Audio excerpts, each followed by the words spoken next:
Chapter 11. Cara. Cara was knee-deep in epitope research when her cell phone rang. She had honestly been expecting it a lot sooner. She'd given her number to everyone at the meeting a few days earlier and told them to call her at the first sign of anything. But the last few days had been quiet and nerve-wracking. She'd spent the mornings researching and sitting on pens and needles waiting for a call. Then Cole or Makenna would force her outside for some air and time off her computer. She would agree and spend some time outdoors, soaking in the sun and trying not to check her phone until she couldn't stand not helping any longer. Then she would go back inside and stare at the screen for another few hours. She hadn't realized what a toll the waiting and not knowing had taken on her until she felt the tension in every fiber of her body at the ringing of the phone. Snatching it from its place beside her computer, she punched the call button without looking at the caller ID. It didn't really matter who was calling. "This is Cara."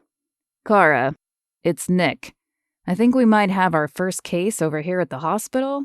I've already alerted Jack Stone, but I thought you and Cole might like to come interview the victim too." And there it was, the other shoe. Though she had been waiting for it to drop, this was her worst fear come true. She hadn't wanted to be right about the virus being released on Fire Beach, but she hadn't wanted it to get released elsewhere either. Perhaps it would be a false alarm. Maybe the case would just be pneumonia or the flu. "Yes, we'll be right there." Cole looked up from his spot across the room. He had been poring over the crime scene photos again, as if something new would magically appear. "Has it begun?" A swift nod was all she could manage. "Nick thinks so. But if this is the first case, it won't take long depending on how it was started. If they got it in the food or water supply..." She trailed off, unable to finish the thought. Cole was by her side in an instant. His hand touched her arm, sending a jolt of electricity through her.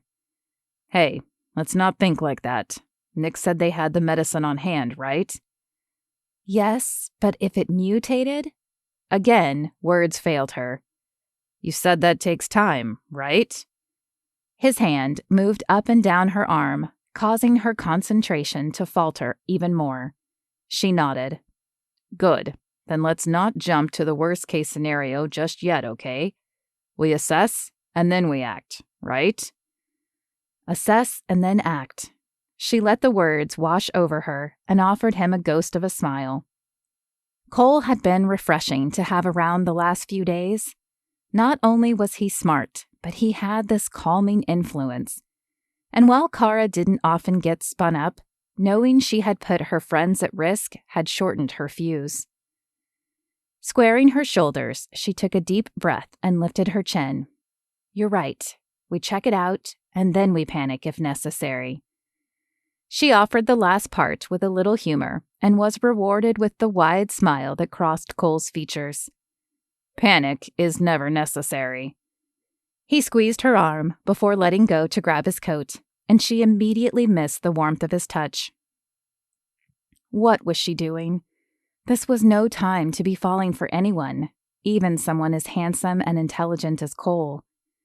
"You ready?" He paused at the door and turned to her. No, she wasn't ready, but would she ever be? She issued a curt nod and followed him out of the room. The ride to the hospital was short and tense. Neither of them spoke.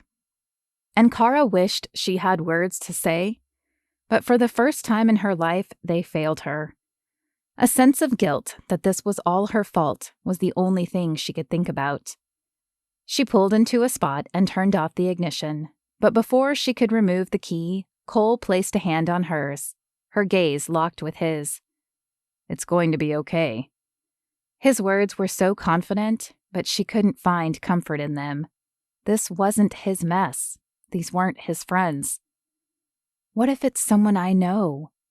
The voice that came out of her mouth was so soft and scared that she barely recognized it as her own. "The doctors here are good, right?" Cara nodded. Though she didn't know them well, they appeared to be knowledgeable and efficient.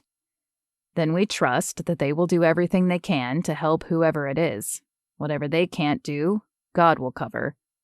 She blinked at him. Hearing him mention God was certainly unexpected, as was the way he said it, as if God was a friend, and not some supernatural being no one had ever seen. Curiosity burned within her, but now was not the time. Hopefully, there would be time for questions later. Thank you. He smiled slightly, and after a moment removed his hand so they could exit the car.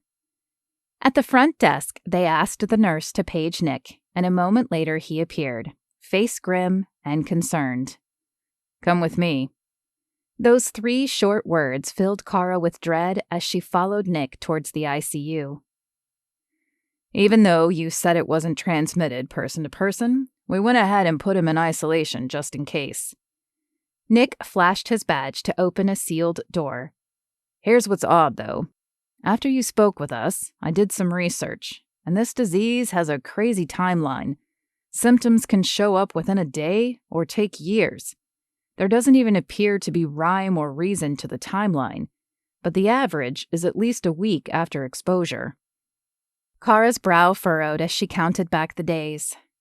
But my break-in was only a few days ago. Exactly, which brings me to my point. I don't think our friend was infected here, especially with how advanced his case seems. You'll need to suit up before we can go inside. Cara and Cole followed his instructions, donning the hazmat gear before following him into the room. The gear was bulky and awkward, and though she knew it was for her protection, Cara felt like a character in a science fiction movie as she stepped through the doorway. A single bed occupied the room. A man, pale and quiet, lay beneath the sheet. The electronic hum of a monitor and the periodic beeping of some machine broke the eerie silence of the room. He presented with a cough, a high fever, and incoherent ramblings. Thanks to your briefing, we decided to run a urine and blood test. He has since become delirious, fading in and out of consciousness. We're still waiting for the blood test to come back, but I have no doubt it will show the illness is in his bloodstream. As Cara stared at the man, an itch tickled her brain. He appeared familiar, but she couldn't quite place his face. Of course, that probably had to do with his color and lack of animation. But she couldn't help but think that if she could place him, it might answer a whole lot of questions. Suddenly, the man's eyes shot open. They jumped from person to person, finally landing on Cara, and his face shifted as if he recognized her. I'm sorry. Cara stepped forward. For what? Everything. He opened his mouth to say more, but his eyes closed before any other sound came out. I think he needs rest. Nick touched her arm. Maybe we can try again later when the medicine kicks in? Cara nodded, but she hoped there would be a later. She knew how deadly this disease could be, and if he were already feverish, it meant it had to be in his bloodstream.